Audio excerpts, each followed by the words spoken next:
Hello, listeners, and welcome to this extra special bonus episode with author, activist, filmmaker, and friend Bexy Cameron. Bexy grew up in the Children of God, sharing her experiences in the brilliant memoir Cult Following. I was so privileged to sit down with Bexy this month at CRIMECON in Glasgow and learn about her experiences on the big stage. As many listeners couldn't be there, we wanted to share this short segment recorded in a local Glasgow recording studio to give you an idea of what we offered at the CrimeCon UK event in partnership with CBS Reality. CrimeCon UK 2024 will take place in London on the 21st and 22nd of September. There are more ticket options than ever before, allowing you to curate your own special weekend and access the UK's biggest true crime event, and come and watch a talk like this one in person. There are payment plans and early bird discounts available, and of course you can use the code CULT, C-U-L-T, at the checkout and receive a special 10% discount from your ticket prices, making CrimeCon 2024 the most accessible so far. The content promises to be bigger and better than ever, and of course I will be there to meet each of you and grab a drink at the bar. So head on over to crimecon.co.uk and grab your tickets today. And now, here is Bexy Cameron. Hello, listeners, and welcome to this extra special episode coming to you from Glasgow's very swanky Big Light recording studio. A massive thank you to Brian, Fiona, and the Big Light team for having us ahead of tomorrow's CrimeCon. And thank you to Nancy and her team at CrimeCon, to CBS Reality and Bonnier Books for allowing us this space to talk about a very important subject and making all of this work possible. But let's not delay any longer. Hello, Bexy, and welcome to the show. Hi, thanks so much for having me. Would you like to start by introducing yourself to the listeners? Sure. So I am a documentary maker, an author. I'm also known as a sex cult girl, which is slightly less academic or fancy. But yeah, I was born into a cult called the Children of God, which was, fancily named as a sex cult. Shall we say that? One of those ones from the 70s where kind of anything went and then went really horribly wrong. So, I became a documentary maker mainly because I wanted to get into that topic, but into many more after that. And that's why I'm here today. You are a woman that wears many hats. You've just completed a postgraduate course, which is a huge and excellent achievement. And you've also been doing work with Alexandra Stain and Rankin for the Family Survival Trust, I believe. How does that all come together? Well, I mean, it's still coming together, but it's a really nice way of kind of looking at something which is really important, but also quite dark, which is coercive control within cults. So what we're trying to do, and hopefully this is something that we're going to be pulling off, is we are working with the Family Survival Trust, as you said, and Rankin, one of the UK's most prolific photographers, to create an exhibition around this topic. So we're looking at people who joined cults, people who were born into them, and who've experienced all of these nuanced, weird, wonderful, horrific, traumatic experiences, and trying to understand what kind of joins them up, what divides us, what gives people that sense of other, and also what makes sense for people outside of the cult world as well. So how that will work in a physical sense is like photography that's never been seen before from childhoods in groups, understanding the rituals, that kind of thing, but it will culminate as an exhibition, and then hopefully what we're trying to do is actually get legislation changed in the UK for how cults and coercive control works within the UK, because I think it's really easy to get kind of distracted, if you like, by cults because they are so weird and sensationalist, and they have things like exorcisms and bizarre beliefs and really bad outfits a lot of the time. So you can get distracted by that without actually realizing what is the thing at the nucleus of this that is actually really dangerous. And sometimes it's not the beliefs at all, it's just something much more simple, which is people trying to control you. That sounds like such an incredible and exciting project. And I love how you've just talked about the nucleus of the issue. I talk about this sometimes in my lengthy episodes, interviews with people that are 2 to 3 hours long, which unfortunately we don't have today. And a lot of the time, the reason the episodes are so long is because to understand one major part of a person's experience, whether that be something like being branded or being physically imprisoned in a room or something, to understand that particular experience, you have to look at the whole picture and say, how did we get to this point? And I think that that's a really difficult thing to try and translate to wider society. And it's definitely a journey that I'm still on. And there are things that I am learning today about the children of God, despite reading multiple memoirs and interviewing various individuals who have had experiences within that group. So would you like to start us off with a sort of overview and timeline of the children of God? Yeah, I mean, it's really difficult with the children of God because I think with a lot of cults, they become known for one thing. And I think if you look at the children of God, the thing that they're known for is the sexual practices and beliefs. So they had a practice called flirty fishing, which was basically sending the mums out to prostitute themselves.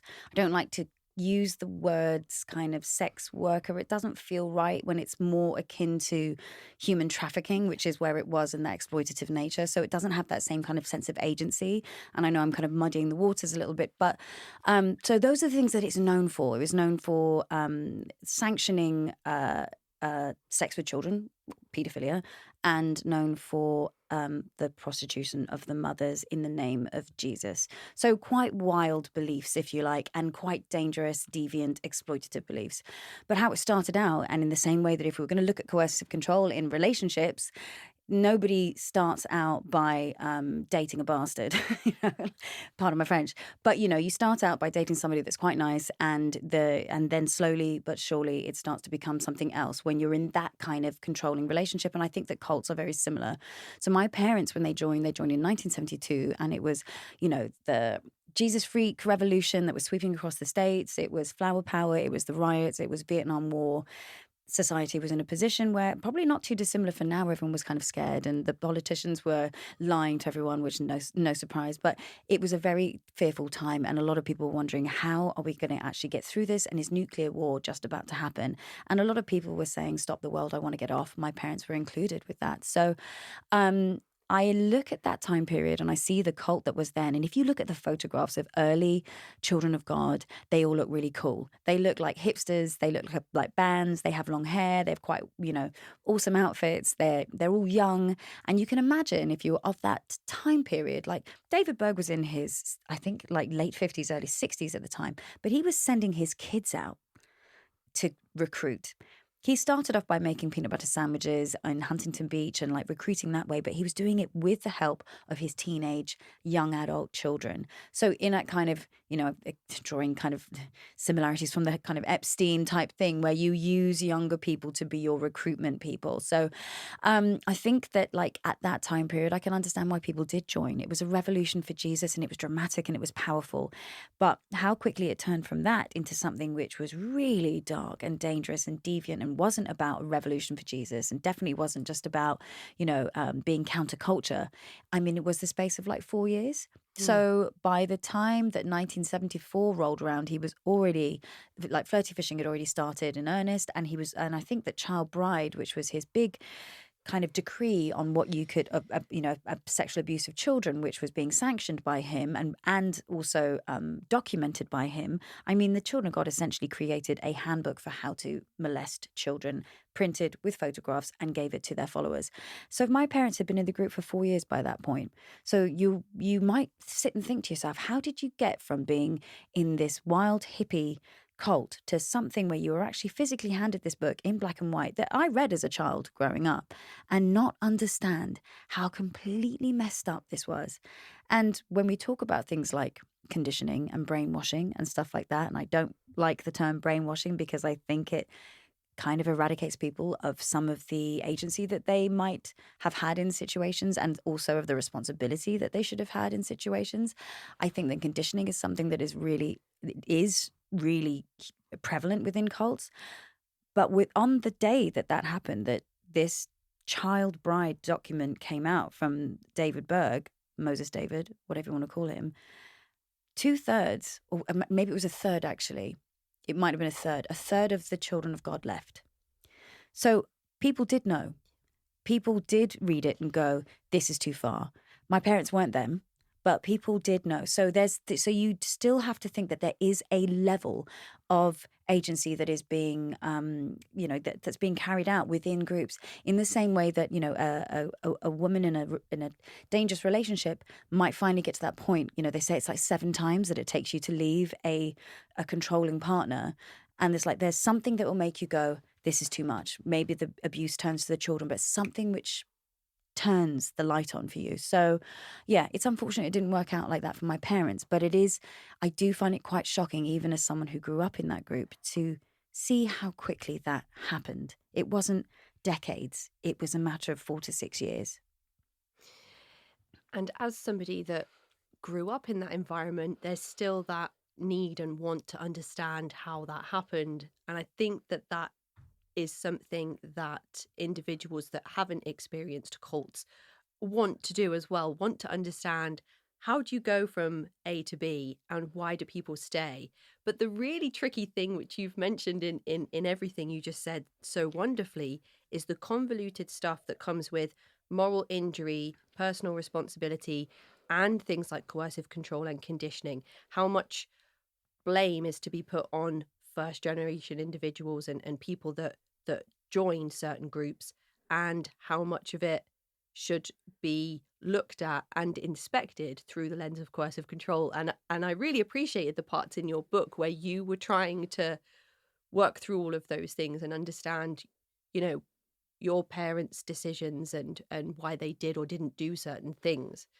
So I don't know if there's a way you've managed to look at those two things, or whether you can't really pull them apart. I mean, it's a really difficult thing because you want to look at things from multiple angles, but you have to accept the fact that you contain multitudes within you. I contained a child within me who was traumatized by my parents. I contain an adult within me who understands how the structures of cults work and how they break down family dynamics, and how there is no family dynamic within the cult because the cult itself is the family. And once you start getting into the kind of muddy waters of that, you can always find a way to turn everybody into a victim within these groups. However, there is people who made the decision to be there, and there are people who were born into it, and there are people who are vulnerable, and there are people who were definitely, like I call my father, a career cultist, which I don't know if it's an actual term, but I kind of love it. It is now. Where, they essentially join something, they see a kind of real route to power within it, and how they can kind of become quite, exploit it for themselves, where there are other people who are just being completely exploited within these groups. So I think that there are nuances, and a lot of people say things like, well, your mother, for example, she was a victim. She was, to a point, but there was also a point where she wasn't. There's a point where my parents became, and this also kind of complicates it, but my parents became the PR face for the children of God within the United Kingdom and Europe. So when I think about, when people ask me big questions like, have you forgiven your parents? There is a part of me that it's not up to me to forgive two people who allowed the sexual abuse and physical abuse and psychological abuse of thousands of children within Europe and within Europe at that time, to go under the radar. I can't forgive that because it's not for me to forgive. I can forgive them for what they specifically did to me. But their sins, if you like, if we're going to get biblical, which why not? We're here now. Their sins are so much greater than what happened to me. So I can be like, yeah, mom and dad, I forgive you. I would be saying that for myself, not for them, if we're being honest. But what they did and how they managed to put this kind of polite, kind of like British accented face onto a group that was doing horrific things, and they're still in it now, it becomes very muddy. When do we start calling somebody going from being a victim to being the exploiter? And we can look at this again. It's through the lenses that aren't anything to do with cults. We can look at it again, Epstein. We can look at it again, like R. Kelly. We can look at it across the board with people where the victims were also became the exploiters at some point. So it is complicated, but if we want to make it really simple, and I like to, the simple terms for me are always, if you're a child and you didn't have a choice and you didn't make the decision to be there, then you're the one that needs to be protected. If you as an adult had that autonomous moment and that decision, and you gave yourself that, that there was enlightenment and purpose, good for you. Believe what you want. But if a child is being harmed within the makings of your belief, then not on my watch. Yeah. No, ma'am. So for me, that's when it becomes a bit more simple. But yeah, it is a complicated topic for sure. It's so complicated, and it's not binary. It's on like an ever-changing, shifting spectrum, and there's so many different things to contemplate on a individual case-to-case basis. And when you consider the magnitude of individuals that have had a cultic experience, and then you picture the magnitude of individuals that have brushed upon or experienced coercive control, it's kind of mind-blowing that this isn't more of a subject of discussion, which is why it's so great to hear that you're partnering with, I would say, the UK's leading charity on supporting individuals who have been victimised or exploited under the guise of coercive control, being the Family Survival Trust. And I don't want to focus too much on David Berg, but I do want to ask you a question. This is one of those big questions, do you believe that he had a goal of exploiting minors when he set up the Children of God? Because it happened so fast. He was a prolific paedophile, and I just always wonder, not did he know he was starting a cult, or, did they know they were going to become a serial killer? I'm just wondering what you think personally on whether he always wanted to have access to vulnerable children. So I think that, again, if we look at it from the big lens of cult leaders in general, and it's a kind of chicken and egg thing where, like, if I, again, putting it into a really simple kind of analogy, if you like, or whatever, metaphor, I never get those two right. You look at somebody who goes into Hollywood, for example, and they might start out as a normal person, and then they are surrounded by people that are enablers and saying yes to them all the time. And then you end up with somebody like 20 years later that is unrecognizable as almost a human being because their morals, their sense of self have been so eroded that they become, people call them all kinds of horrible names because they just don't know how to be. Because as human beings, we are hardwired to need to have boundaries, and people saying no to us and calling us out on our stuff constantly. So, like, I think that you can see smaller versions of that happening all the time, whether it might be CEOs or pop stars, whatever. It happens all the time where you're like, how did you get like this? Like, when did you start like demanding X and Y and Z and treating people like they are dirt on your shoe? So you can see it happening all the time. However, I think that there are certain cult leaders that started out to do good and they became like that, where they became eroded and then they saw an opportunity, or money, power, sex corrupt.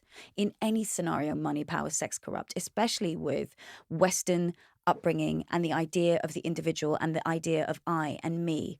We've all met, no offense to anyone listening, but like a white shaman who's like, spent like, 2 weeks in Peru and they've come back and they're trying to change the world. And you're like, that's super cool. But if you still have your like sense of ego that you grew up with and you don't have that kind of imbibed vibe and feeling of you just being a channel, then this could go very horribly wrong. And Very it's kind of ironic that you say you want to heal the world. Exactly that. It's like, you're a channel, bro, and that's it. But I digress. Like, I think with David Berg specifically, and I wanted to kind of just give an overview before going into him specifically, he abused his daughters long before he was in the Children of God. When he was a pastor and he had his first church, long before any, like the flower power and all the rest of it, he was kicked out of that church because of sexual deviancy. So this is a man that already had a predilection for that long before he started the Children of God. I think that what he saw was like, there were two things that happened that like his daughter talks about in her book. One was David Berg's mother died. And it was like his last kind of sense of like morals and to be a good person was kind of stripped away with that, as in like, right, this is my time to just go for it. They had a bit of a strange relationship, very codependent, etc. And I think that with the, he tried to transform himself when the 70s happened, the late 60s, 70s happened. He grew his hair, he changed his outfit. He spoke in different languages. He learned the vernacular of the hippies, and he really wanted to become this other person. And I think that he saw an avenue to get to what he wanted. And I think that he was biding his time to see how far he could push it and exploit it. I think his first port of call was to be seen as like a deity. And then after that, it was all the rest of it. And because he just kept being able to get away with more and more and more, and there was nothing that he couldn't get away with it. When you look at what he did and what he was capable of, the man did everything that you possibly pretty much can besides actually kill within the group. Everything else was pretty much there. So I think that he might not have had it as his grand, like, you know, PowerPoint scheme or whatever, but it definitely was a means to an end to him for all of those types of corruption, if you like. You mentioned something at the beginning of our talk about people whose lights are on and people whose lights aren't on. And I feel like your light was on from the beginning. In your book, Cult Following, which everybody should go and read because it's incredible, or you can listen to Bexy narrate it herself on Audible, which is great because you get singing in the round, you get scene sounds coming in, you get the American accents. It's great. It's all in there. And you always had this idea as a child, from what I gathered from your work, was that you knew it wasn't right and that something in the group was wrong. Feeling certain things, thinking certain things, but then still being part of this group. And a lot of the difficult thoughts and feelings that children have expressed growing up in these environments, especially not having much access at all to the outside world. And your light stays on, you never fully buy into any of the stuff. I think there's a lot of residual sort of, if I break the rules, I might be harmed by, one of the aunties or uncles. But there's not really, you're biding your time until you can leave, basically. Yeah, definitely after like the age of like 9, 10, for sure. It was like that. And I think a lot of that credit needs to go to kind of having older siblings. Like, I don't know if you're familiar with the kind of Alice Miller psychology around like children and the benevolent witness, right? Where like the difference between somebody growing up who's in an abusive environment that can be completely normal-ish, let's not say completely, that's again a big term, and somebody that might turn out to have sociopathic tendencies or really violent or the rest of it, is having a benevolent witness in your corner, somebody that is telling you that what's happening to you isn't right. And if you don't have that, then you might start to believe that what's happening to you, whether it's psychological, physical, or sexual abuse, is actually okay. And we definitely had that in older siblings. And I think my older siblings had contact with my grandparents at the very beginning. And I feel like it was something that was passed down. I don't want to say through generations. It was only like, 6 years between us, 9 years between us. But it was something that was imbibed in then and then was given to us. And I'll be eternally grateful for that, because a lot of kids didn't have it and didn't realize that potentially what was happening wasn't okay. But I do think that children are actually born with that natural belief that to understand from just a primal perspective whether something is all right for them or not. Like, is this hug for me or is that hug for you? That doesn't mean we're still not going to trust the person that's harming us. We see that all the time with child abuse cases, where kids are still completely trusting a parent that's putting cigarettes out on them, for example, and stuff like that. So there's a duality for sure. There's a double bind to it for sure. But yeah, I think for me, having like my brothers and sisters around me, that, I'm 1 of 12, and we were this pack that protected each other and loved each other, and we had each other's back all the time. And we always knew that it wasn't us versus them. It wasn't like, even in an environment where they were trying to break down the family. And if you've read the book and turn us against each other and like constantly having us grass on each other, snitch on each other, whatever the word you want to use is. And how somehow we still always knew that the love was there. And it's still there today. I've got 8 siblings that live in London, and we meet up all the time. We talk probably every 5 minutes, and we still play all the cult games that we grew up on, which most of the time it's around one one thing, which will be like a potato, since that's all we had to create games out of. And trust me, you can make a lot of games out of a singular potato. Don't ask where they're put, but Yeah, potatoes are very versatile. they're very, very versatile. But honestly, like so I did kind of see it in lots of ways for what it was, but I did also have breakdowns when I was a child. Like I think I was maybe 10 years old when I actually thought that I was losing my mind and going mad, because I was just like, I've got to give in to this. I've got to give in to this world that I'm in. And if I don't, everyone else has, especially at that point, because I'd been on silence restriction. I'd been put on this discipline, which was me being silent for 11 months. So just under a year. I wasn't allowed to look at anyone or communicate with my hands, wasn't allowed to talk to anybody except for one person who was like the leader, Mary Malaysia, of our of the group at that point. So at that point, I really did lose my mind, to the point where I was like, I've got to give in, and I need to figure out a way to just start towing the line, because I can't continue to fight against this. I mean, I was a baby when you think about it like that. That's a kid. It's not even a teenager. So there were points when I look back that were really, really scary, and I did lose my way, because how could I not? I didn't have enough outside contact or understanding to realize that what I was essentially being sold was a big, giant, steaming pile of crap. And I love the parts where you have those moments of clarity and you think, this is exactly what you just said it was. This is a load of horse shit. And it comes through occasionally, and a tiny little rebellious little Bexy's voice coming through through the narrative of the book as well.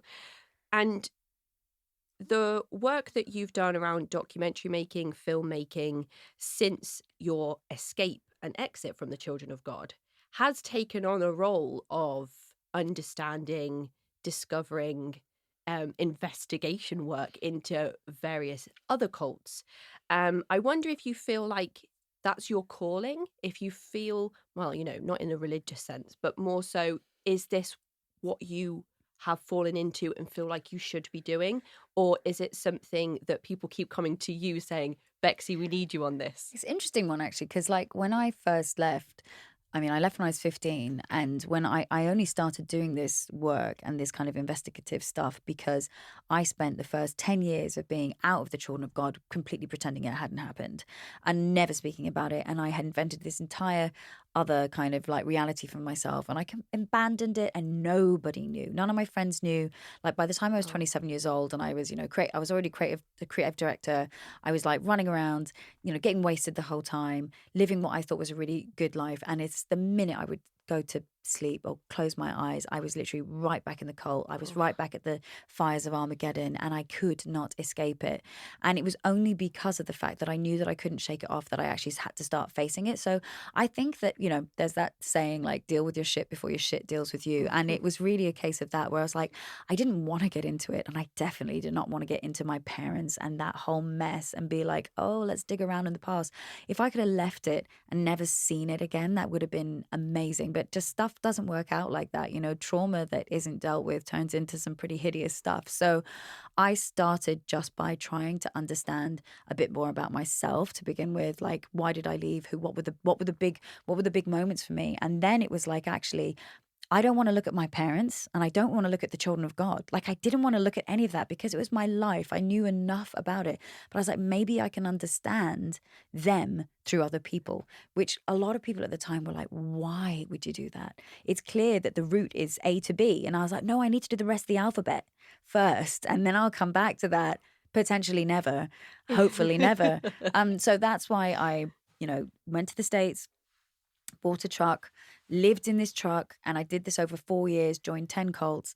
And during that time, I was like living in everything from like Armageddonist cults to, the ones to like trying to get into ones that channel aliens to, people that think they can heal you with their penis, which I think is probably most cult leaders, Yep. whether they say that or not. If I had a nickel for every time I heard that one. But yeah, so I really just wanted to understand what it was that combined them, and people at the time were like, you're trying to re-traumatize yourself. And I didn't believe that, but of course I did actually re-traumatize myself in lots of ways. But I also did have 15 years worth of being in a cult. That was actually really good experience for me, being able to split into two entirely different people, one external, one internal, which I know we all do. We all experience things in multiple versions of ourselves in each second that we're alive. But to have that as kind of an experience, I was worried about myself before I went. And actually, once I was out there, I realized that I was okay, but it didn't make it easy and it didn't make it any less scary, but it did make it feel worthwhile to do what I was doing. And I think when I look back on it, like, it's really helped me understand. But one of the biggest things that I would say that I've kind of gained out of it is I had like some of the kids that I met when I was in Rose Creek who were, you know, 8, 10, 12 at the time, get in touch with me.